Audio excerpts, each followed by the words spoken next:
Hello there, it's good to have you again for another very special sermonette on a very special day today, which is Pentecostal Sunday, the day when the Holy Spirit came to earth.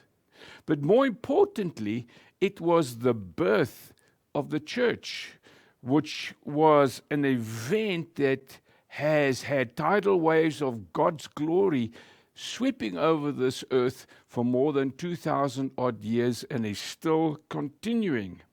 And I want to talk about the birth of this church, but I want to talk about it in the sense of born in fire. Born in fire. And the fire which represents the undeniable presence, power, omnipotence of God. We go back to the very beginning when Moses encounters this burning bush and he sees the bush is on fire, but the fire doesn't consume the bush because the fire is a representative of God and God is speaking to him. We see Moses later on, having led Israel out of captivity, is now going up onto the mountain, Mount Sinai, and the Bible tells us that there was a consuming fire on the mountain. And I'm using a couple of illustrations on fire just to make a point. I get so excited when I read the Old Testament and when I see Elijah standing on Mount Carmel and he prays and fire comes down and consumes the altar. And the enemy and the Baal priests are done away with it. In Hebrews 12 and in Deuteronomy 4, it tells us that God speaks out of the fire. He is that consuming fire, His power, His holiness, and His presence to destroy the works of the enemy. And so the church is born on that incredible day. Now, let me give you a scripture which is so appropriate, and it's Acts chapter 2, verse 3. Acts 1, 2, and 3 said that all together in this upper room, and this violent wind comes, and they saw what seemed to be tongues of fire that separated and came to rest on each of them. It came to rest on each of them.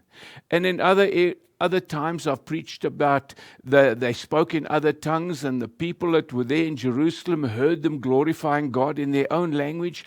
But I want to focus on, what does this fire do? This fire gives you the power to do what Jesus said in Acts 1 verse 8, to go forth and to witness. Witness, giving all the chances in the world to witness and to share with the world Jesus Christ is the Lord and Savior. Jesus in Luke 24 verse 49, I beg your pardon, says the following. He says, I'm going to send you what my Father has promised, what He's promised, but stay in the city until you have been clothed with power from on high. Clothed with power from on high. To do what? To start the process of the church being born by witnessing. And on that very day, Peter gets up, preaches, 3,000 people get saved, and the church is born. Now, there's an idiom that I enjoy, and I'm trying to apply it into my own life, and the idiom is, I've got a fire in my belly. There's a desire. As I'm aging in life, so this fire begins to burn even more brighter. There's an inner drive, there's a passion, there's a compelling power of the Holy Spirit to me to preach this, to teach this, and to encourage you, listener, to go forth and to share the word of God.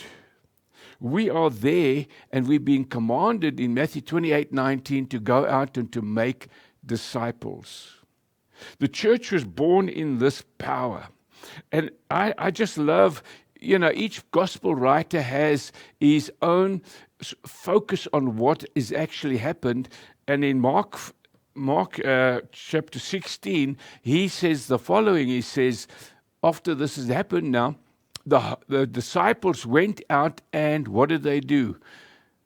They preached everywhere. They witnessed everywhere. They shared the message everywhere. And the Lord worked with them and confirmed His word by the signs that accompanied it.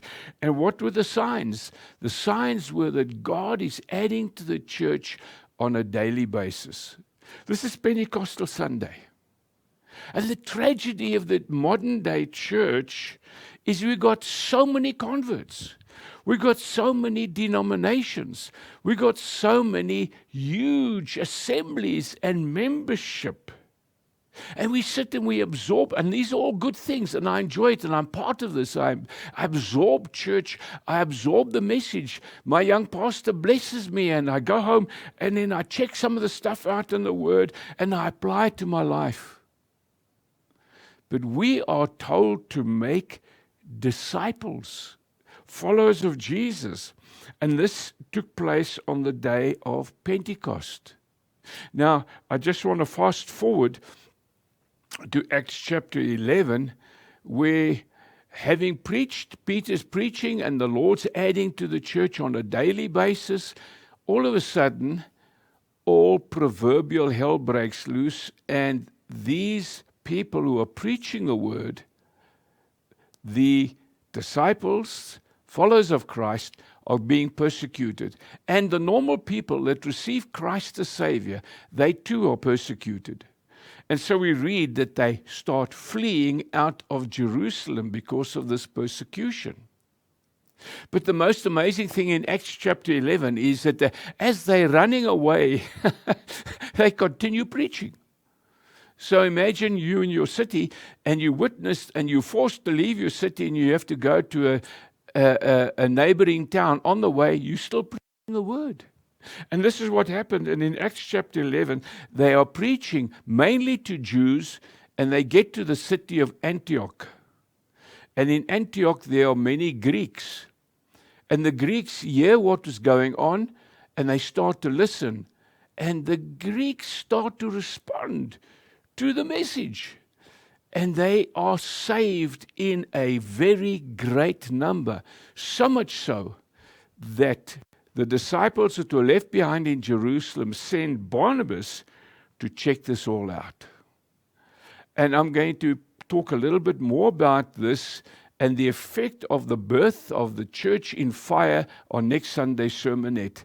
But what I want to tell you and encourage you is, please, from your side, as a Christian, as a believer, as a church member, as a follower of Jesus Christ, go and make a disciple for Him.